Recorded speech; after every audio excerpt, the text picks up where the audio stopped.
बात से टोली खड़ा के कहते हैं कि चावल की लाइफ वोट से जीती जाती है, वोट चले जाती है। आपका कहना माना, हमारा कहना मान लेना, राजद की पीढ़ी को वोट देना।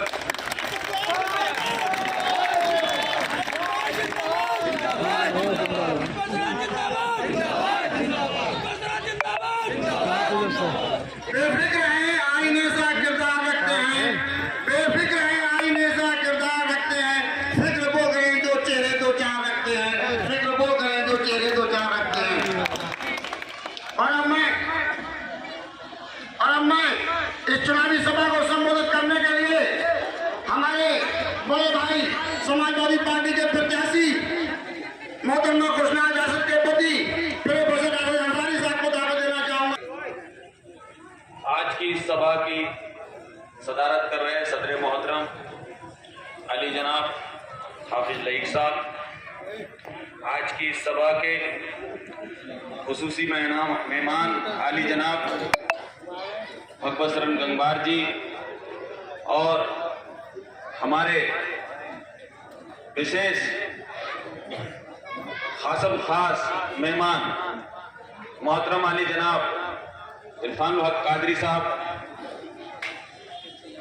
आला हजरत खानदान से ताल्लुक रखने वाले मोहतरम अली जनाब इकबाल रजा साहब, समाजवादी पार्टी के विधानसभा अध्यक्ष भाई अनिल गंगवार जी, नगर अध्यक्ष भाई एन अंसारी जी और पूर्व ब्लॉक प्रमुख तेज प्रकाश गंगवार जी और यहाँ पर मंच पर सभी सम्मानित नेतागण मेरे सामने मौजूद, अस्सलाम वालेकुम। आप सबका सबसे पहले शुक्रिया अदा करता हूं कि आपने अपना कीमती वक्त निकालकर इस मीटिंग को ज्वाइन किया है। हजरात ग्रामी 11 तारीख को आप अपने लिए एक ऐसा रहनुमा चुनने जा रहे हैं जो आपके दुख दर्द में आपके शरीक रहे, आपके नवाबगंज का विकास करे, आपके नवाबगंज को बदहाली और बर्बादी से निकालकर आबादी और खुशहाली की तरफ ले जाए, नवाबगंज का मुस्तकबिल। और अस्सलाम वालेकुम। आप सबका सबसे पहले शुक्रिया अदा करता हूं कि आपने अपना कीमती वक्त निकालकर इस मीटिंग को ज्वाइन किया है। हजरात ग्रामी 11 तारीख को आप अपने लिए एक ऐसा रहनुमा चुनने जा रहे हैं जो आपके दुख दर्द में आपके शरीक रहे, आपके नवाबगंज का विकास करे, आपके नवाबगंज को बदहाली और बर्बादी से निकालकर आबादी और खुशहाली की तरफ ले जाए, नवाबगंज का मुस्तकबिल और आपके आने वाली नस्लों के मुस्तकबिल का भी फैसला होना है। आज तक आप 25 सालों से जिनको वोट देते आ रहे हो, आपने देखा होगा कि उन्होंने आपके लिए क्या किया है। नवाबगंज को बदहाल, बर्बाद और बदनाम किया है या नहीं किया? हाँ या ना बता दीजिए। ये मेढक है, मेढक कब निकलता है? बरसात में निकलता है। बारिश के मौसम जब आता है तो ट्रैक्टर करने लगता है। ऐसे ही वो मेढक हैं जो इलेक्शन में निकलते हैं और ट्रैक्टर करते हैं। इन्हें किसी की मौत से कोई मतलब नहीं, किसी के दुख से कोई मतलब नहीं, किसी के इलाज से कोई मतलब नहीं और इज्जत से तो कोई मतलब है ही नहीं। ये वो रिश्तों को तार-तार करने वाले लोग हैं,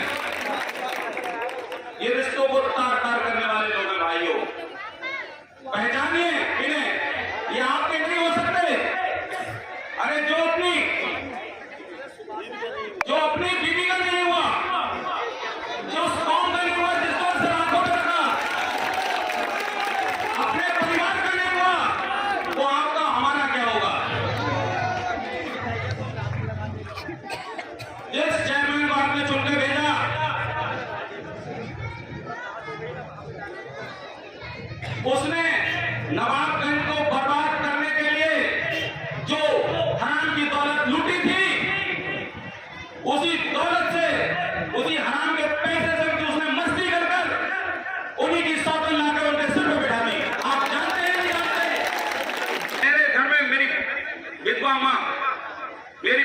भाभी, मैंने उनका बखूबी ख्याल रखा है। मैंने अपने परिवार का, अपने समाज का हर तरीके से ख्याल रखा है। मेरा परिवार या समाज का कोई भी व्यक्ति ये नहीं कह सकता कि मैंने किसी के साथ हत्तलफी की हो या बुरा किया हो। बताइए आप। लेकिन कल जामा मस्जिद में एक व्यक्ति घुसता है, इमाम से माइक छीनता है, हमारे पेशे इमाम की बेइज्जती करता है, बेइज्जती करने की कोशिश करता है, और जब नमाजी उधर तो उतारा जाता है तो बगैर नमाज पढ़े ही मस्जिद से भाग जाता है। मैं दावा करता हूं, आप मेरा साथ दीजिए। मैं आपके सहयोग से ऐसे नापाक लोगों को इस नवाबगंज से बाहर करने आया हूं। मैं नवाबगंज को बचाना चाहता हूं, मैं नवाबगंज को सजाना चाहता हूं, खुशहाल और आबाद बनाना चाहता हूं आपके सहयोग से। और ये दावे के साथ कह रहा हूं, इलेक्शन के बाद ये नापाक आदमी जिस तरीके से मस्जिद से बगैर नमाज पढ़ के भागा था, उसी तरीके से नवाबगंज से भी भाग जाएगा। जनाब कादरी साहब हमारे साथ आए, आला हजरत दरबार के बहुत ही निकट रिश्ते में और खास परिवार के जनाब इकबाल रजा साहब, हमारे नवाबगंज विधानसभा के अध्यक्ष अनिल गंगवार जी, नगर के अध्यक्ष एन.ए. अंसारी साहब, हमारे प्रमुख जी, और हमारे साथ आए बहुत सारे समाजवादी पार्टी के नेतागण। यहाँ मंच पर बैठे जनाब रफाकत अली साहब, जनाब इस्लाम साहब, जनाब मुश्ताक साहब, भाई सिकंदर अली अंसारी साहब, मोहम्मद अलीम अंसारी साहब, शराफत अली साहब, जनाब वहीद नेताजी,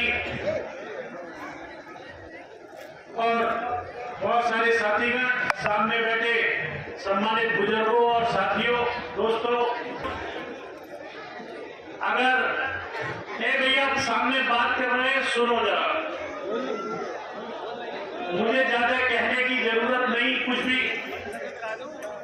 मैं तो एक बात केवल छोटी सी कहूंगा कि आप लोग और नवाबगंज के लोग एक बात कहते थे, उत्तर प्रदेश में सरकार किसी की हो, नवाबगंज में अगर भगवत जीत जाता था तो नवाबगंज में सरकार भगवत शरण गंगवार की और उनके यार दोस्तों की और साथियों की।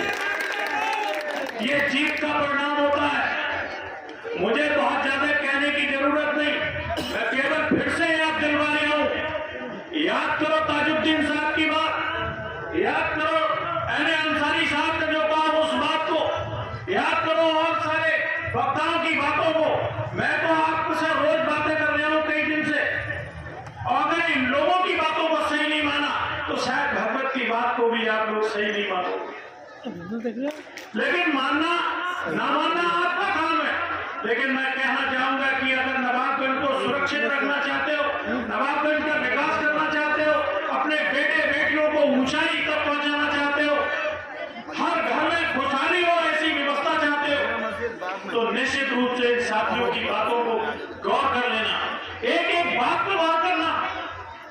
और अगर आपने गौर कर ली, इसी में मैं अपने को भी जोड़े दे रहा हूं, मैं भी वही सब बातें रोज करता हूं कि अगर अच्छे इंसान को चुनोगे तो अच्छाई की तरफ समाज चलेगा। ताजुद्दीन साहब ने तो एक बात कही थी कि हमारे नवाबगंज में फिरकापरस्ती कतई नहीं थी, लेकिन फिरकापरस्ती शुरू हो गई इस नवाबगंज। ये अच्छी बात नहीं है, ये बहुत खराब बात है। नवाबगंज में बजाय अमीरी की तरफ बढ़ने के गरीबी शुरू हो गई। लेकिन ऐसा भी हुआ कि आप लोगों ने मुझे चुना, नवाबगंज के लोगों ने मुझे चुना। मुझे आप देख लें कि अगर एक कोई कमी बता दे तो यहां से राजनीति छोड़ के चला जाओ, कोई विरोधी भी बुराई नहीं करता। और नवाबगंज में चाहे आज कितने लोग खड़े हो, कोई एक नाम बताओ जो शेष रह गया। लेकिन हम लोग सोचते नहीं। हम लोग भाई भतीजे बात में जो खराब बातें करते, लेकिन हौसले के साथ हौसला दिखा के करते, उसी के साथ चलते थे। सोचो, मैंने कल भी एक बात कही थी कि एक बेटी की नानी और मामी के बारे में सोचते हो, और यहाँ तो हजारों बेटे बेटियों का सवाल है। हाफिज नईम अहमद साहब उत्तर प्रदेश सरकार में पूर्व कैबिनेट मंत्री और समाजवादी पार्टी के सीनियर लीडर जनाब मोहतरम भगवत शरण गंगवार साहब, आला हज़रत खानदान से ताल्लुक़ रखने वाली शख्सियत गिरामी कदर अली बकार जनाब मोहतरम इकबाल रज़ा साहब, हमारे प्रमुख साहब, विधानसभा अध्यक्ष साहब, नगर अध्यक्ष साहब और नवाबगंज नगर पालिका परिषद के प्रत्याशी के प्रति प्रोफेसर जनाब मोहम्मद राशिद साहब, बुजुर्गों और दोस्तों, नौजवान साथियों, उनके दिल का हर नाला तासीर में डूबा होता है। मजलूम के दिल का हर नाला तासीर में डूबा होता है। जालिम को खबर कर दे कोई अंजाम सितम क्या होता है। और जब जुल्म गुजरता है हद से, जब जुल्म गुजरता है हद से, कुदरत को जलाल आ जाता है।